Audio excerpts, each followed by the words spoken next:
Hello guys, welcome back to this channel. तो आज मैं द न्यू म्यूटेंट मूवी को एक्सप्लेन करने वाली हूँ। इस मूवी की शुरुआत में हमें एक डैनी नाम की लड़की को दिखाया जाता है जो कि अचानक नींद से जाग जाती है। तभी उसके पास उसके पापा आते हैं और वो उसको लेकर जंगल में भाग जाते हैं। जब ये दोनों जंगल में पहुँच जाते हैं तो डैनी के फादर उसको एक पेड़ के नीचे छुपा देते हैं और उससे कहते हैं कि तुम यहीं पर रहना, मैं जो घायल लोग हैं उनकी मदद करने के लिए जा रहा हूँ और मैं वापस तुमसे यहीं पर आकर मिलूंगा। डैनी अपने पापा को जाने से रोकती है लेकिन उसके पापा जाने लग जाते हैं। तभी वह देखती है कि कुछ लोगों ने उसके पापा को मार दिया है और उसके नज़रों के सामने ही उसके पापा की डेथ हो जाती है। ये देखकर डैनी डर के मारे वहाँ से उठकर भागने लग जाती है और जंगल में ही बेहोश होकर गिर जाती है। नेक्स्ट डे जब डैनी को होश आता है तो वो खुद को एक बेड से बंधा हुआ पाती है। वो बेड को खिसकाकर दरवाजे के पास जाती है तो दरवाज़ा लॉक्ड होता है और वो दरवाजे के पास चिल्लाना स्टार्ट करती है। उसकी चिल्लाने को सुनकर एक लेडी वहाँ पर आती है और वो उस दरवाजे को खोलती है और उस लेडी का नाम डॉक्टर रेस होता है। वो उसको कहता है कि तुम्हारे पूरे गांव को टॉर्नेडो ने तबाह कर दिया लेकिन तुम इकलौती ऐसी हो जो बच गई। इसके बाद वो उससे कहती है कि तुम एक म्यूटेंट हो और वो उसको बताती है कि यहाँ पर एक संस्था है जो कि नए म्यूटेंट्स का ख्याल रखती है। डैनी उससे पूछती है कि आपको कैसे पता कि मैं म्यूटेंट हूँ। वो कहती है कि इस संस्था के पास ऐसे रिसोर्सेज है जिसके थ्रू हम पता लगाते हैं म्यूटेंट्स के बारे में और वो डैनी को शांत रहने के लिए बोलती है। वो कहती है कि अगर तुम शांत रहोगी तो मैं तुम्हें खोल दूंगी। इसके बाद डॉक्टर रेस डैनी का ट्रॉमा दूर करने के लिए उससे थोड़ी बात करती है। यहाँ पर डैनी उनसे पूछती है कि मुझे कितने दिन और यहाँ पर रहना पड़ेगा। तो डॉक्टर रेस उनसे कहती है कि जब तक मैं ये पता नहीं लगा लेती कि तुम खुद के लिए खतरनाक नहीं हो तब तक तुम्हें यहीं पर रहना पड़ेगा। इसके बाद हमें नेक्स्ट डे का सीन दिखाया जाता है जहाँ पर डॉक्टर रेस कुछ और म्यूटेंट्स के साथ बैठी होती है जिसका नाम होता है सैम, इलियाना, रॉबर्टो और रायन। तभी वहाँ पर डैनी भी आ जाती है और जो डॉक्टर रेस होती है वो डैनी का इंट्रोडक्शन इन सबसे कराती है। अब डॉक्टर रेस यहाँ पर सभी लोगों से पूछती है कि तुम लोगों को कैसे पता चला तुम म्यूटेंट्स हो। यहाँ पर जो रायन होती है वो अपनी कहानी बताती है। वो कहती है कि जब मैं 13 साल की थी तब मैं जंगल में भाग रही थी। तभी वहाँ पर मुझे एक पादरी मिला और मैंने उनको अपनी कहानी सुनाई लेकिन उन्होंने मुझे मारना स्टार्ट कर दिया और उन्होंने मुझे अधमरा होने तक माना। तभी डॉक्टर रेंज के कहने पर इलियाना डैनी को बाहर घुमाने के लिए लेकर जाती है। जब डैनी बाहर जाती है तो देखती है कि यहाँ पर कोई भी गेट नहीं है तो वो यहाँ से भागने की कोशिश करती है लेकिन यहाँ पर एक इनविजिबल वॉल होती है जिससे टकराकर डैनी गिर जाती है। उसकी ऐसी हालत देखकर इलियाना उस पर हंसना स्टार्ट कर देती है और उसका मजाक बनाती है। डैनी को ये देखकर बहुत ज़्यादा गुस्सा आता है तब वो इलियाना की तरफ उसको मारने की दौड़ती है लेकिन इलियाना अपनी पावर्स का यूज़ कर यहाँ से गायब हो जाती है। इसके बाद हमें दिखाया जाता है कि डैनी एक ऊंची बिल्डिंग पर जाती है और वहाँ से सुसाइड करने की कोशिश करती है लेकिन तभी वहाँ पर रायन आ जाती है और वो उसको बचा लेती है। अब रायन और डैनी में गहरी फ्रेंडशिप हो जाती है और वो दोनों एक दूसरे के दोस्त बन जाते हैं। अब डैनी और रायन बात करना स्टार्ट करते हैं तो रायन उसको सैम के बारे में बताती है। वो कहती है ये सैम एक छोटे शहर में पला बड़ा है और वो अपनी फैमिली को सपोर्ट करने के लिए स्कूल छोड़ देता है और माइंस में काम करने लग जाता है। इसके बाद ये दोनों एक कमरे में जाते हैं। यहाँ पर रायन डैनी को गुड नाइट बोलती है और यहाँ से चली जाती है और रात में डैनी को बहुत ज़्यादा बुरा सपने आते हैं। इसके बाद हमें दिखाया जाता है कि सैम एक कमरे में अकेला बैठा होता है और उसको सपने आना स्टार्ट हो जाते हैं। यहाँ पर वो देखता है कि एक वॉशिंग मशीन हिल रही है। तभी उसको पापा उसके सामने दिखाई देते हैं और वो उससे कहते हैं कि तुमने ऐसा क्यों किया सैम, और तुम देखो तुम्हारी वजह से क्या हो गया। और रियलिटी में उस वॉशिंग मशीन से एक ब्लास्ट होता है जिसकी वजह से सैम घायल हो जाता है। अब नेक्स्ट डे हमें दिखाया जाता है कि सभी लोग अपना ब्रेकफास्ट एंजॉय कर रहे होते हैं। यहाँ पर इलियाना डैनी से लड़ाई करना स्टार्ट कर देती है और इन दोनों की बहस हो जाती है लेकिन तभी डॉक्टर रेंज यहाँ पर आती है और इस लड़ाई को रोक देती है और वो डैनी और इलियाना को अलग अलग रूम्स में लॉक कर देती है। जब रात को डॉक्टर रेंज सो जाती है तभी सभी म्यूटेंट्स मिलकर एक गेम खेलना स्टार्ट करते हैं जो कि ये लोग लाइव डिटेक्टर के हेल्प से खेल रहे होते हैं।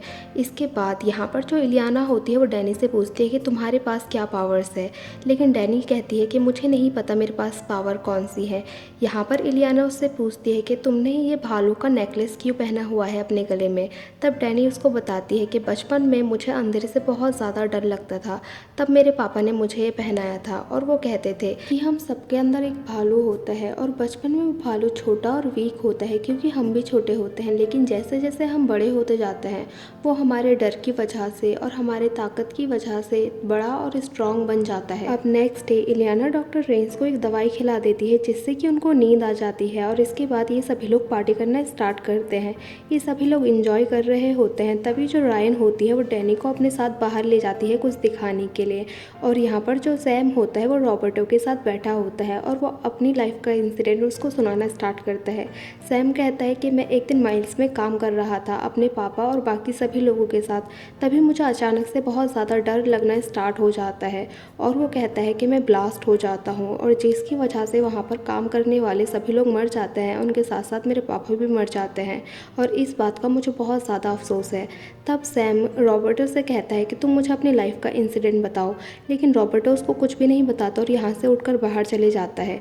जब वो बाहर होता है तो उसको इलियाना के पूल में से गाने की आवाज़ आ जाती है और वो इलियाना के साथ पूल में जाकर नहाने लग जाता है। अब यहाँ पर वो इलियाना के पास जाता है और उसको अपना इंसिडेंट बताता है। वो कहता है कि एक दिन मैं अपनी गर्लफ्रेंड को किस कर रहा था, तभी वो कहता है कि मैं अपनी गर्लफ्रेंड को पकड़ने के लिए जाता हूँ और मेरी गर्लफ्रेंड को में आग लग जाती है और मेरी गलती की वजह से वो मर जाती है। और वो कहता है कि लेकिन मैं ऐसा नहीं चाहता था। अब इलियाना उसका मूड ठीक करने के लिए उसके साथ खेलना स्टार्ट कर देती है।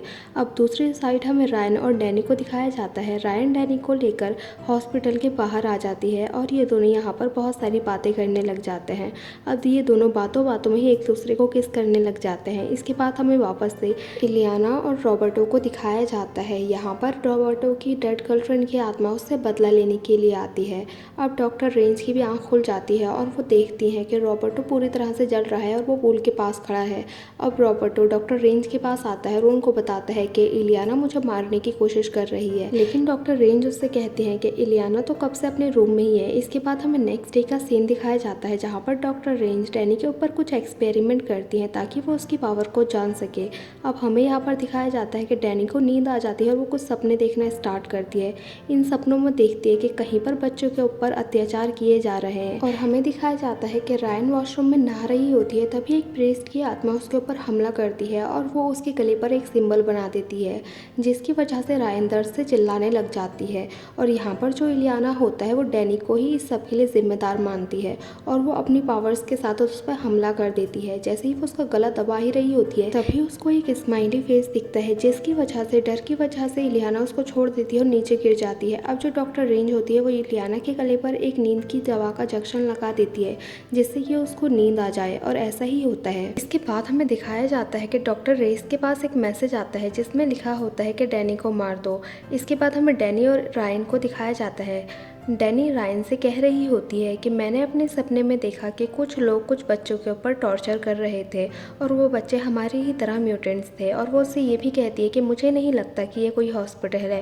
तभी वहाँ पर डॉक्टर रेस आ जाती है और वो डैनी से कहती है कि तुम्हारे कुछ चेकअप करने हैं और वो उसको अपने साथ ले जाने लगती है। लेकिन जो रायन होती है वो कहती है कि मैं भी डैनी के साथ रुकूंगी, लेकिन डॉक्टर रेस उसको जाने के लिए कह देती है। तभी हमें इलियाना और सैम को दिखाया जाता है जिनको एक गाने की आवाज़ आती है। जब इलियाना अपने रूम में जाती है तो वहाँ पर उसको कुछ मॉन्स्टर्स दिखाई देते हैं और एक स्माइली फेस वाला आदमी भी दिखाई देता है। यही सारे ड्रीम इलियाना को डेली आया करते थे जिसकी वजह से वो डर जाती है। इसके बाद हमें डॉक्टर रेस को दिखाया जाता है जो कि डैनी को मारने के लिए जहरीली दवाइयों का यूज़ करती है। लेकिन जब डैनी को जहरीली दवाइयाँ दी जाती है तो दर्द से चिल्लाने लग जाती है और उसकी आवाज़ रायन को सुनाई देती है। तो वो डॉक्टर रेस के पास जाती है और डैनी को उनसे बचाने के लिए उनके ऊपर हमला कर देती है और वो डैनी को बचा लेती है। अब ये सभी म्यूटेंट्स एक साथ आ जाते हैं और ये सब मिलकर डॉक्टर रेस पर हमला करने लग जाते हैं। लेकिन डॉक्टर रेस बहुत ज़्यादा पावरफुल होती है तो वो इन सभी को पकड़ लेती है और कैद कर देती है। अब डॉक्टर रेस इन सब लोगों से कहती है कि मैं तुम सबको जाने दूंगी लेकिन मुझे डैनी को मारना ही होगा। और वो डैनी की पावर के बारे में इन सबको बताती है। वो कहती है कि डैनी की पावर ये है कि वो हम सबको अपने ड्रीम से लड़वाती है, मतलब जिस चीज़ से हमें सबसे ज़्यादा डर लगता है हमें उस चीज़ से तब तक लड़ना होगा जब तक कि हम मर नहीं जाते। और वो कहती है इसीलिए हम सबकी भलाई के लिए डैनी को मरना ही होगा। इसके बाद एक बड़ा सा भालू डॉक्टर रेस के ऊपर हमला कर देता है और उनको मार देता है। ये सभी लोग डॉक्टर रेस की जादुई शक्तियों से आज़ाद हो जाते हैं, लेकिन वो भालू इनके ऊपर भी हमला करने लग जाता है क्योंकि वो डैनी का ड्रीम था और डैनी इसी भालू से सबसे ज़्यादा डरती थी और वो अभी तक सो रही थी। अब इलियाना और सैम इस भालू से लड़ना स्टार्ट करते हैं और सभी को प्रोटेक्ट करते हैं।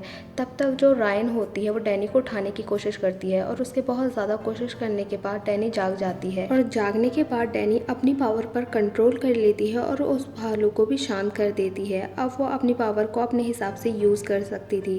अब ये लोग हॉस्पिटल के बाहर आते हैं क्योंकि अब डॉक्टर रेंज के मरने के बाद उनकी बनाई गई वॉल और इनकी प्रोटेक्शन वॉल यहाँ से हट जाती है, तो अब ये लोग यहाँ से बाहर जा सकते हैं। ये सभी लोग इस जगह को छोड़कर चले जाते हैं और ये मूवी यहीं पर एंड हो जाती है। सो गाइस, हमें कमेंट करके ज़रूर बताना कि आपको ये मूवी कैसी लगी। अगर अच्छी लगी हो तो लाइक करें, शेयर करें और कमेंट करें और सब्सक्राइब करें इस चैनल को ऐसे ही मज़ेदार वीडियोस को देखने के लिए। और हाँ, बेल आइकन को दबाना ना भूलें। Thank you for watching guys.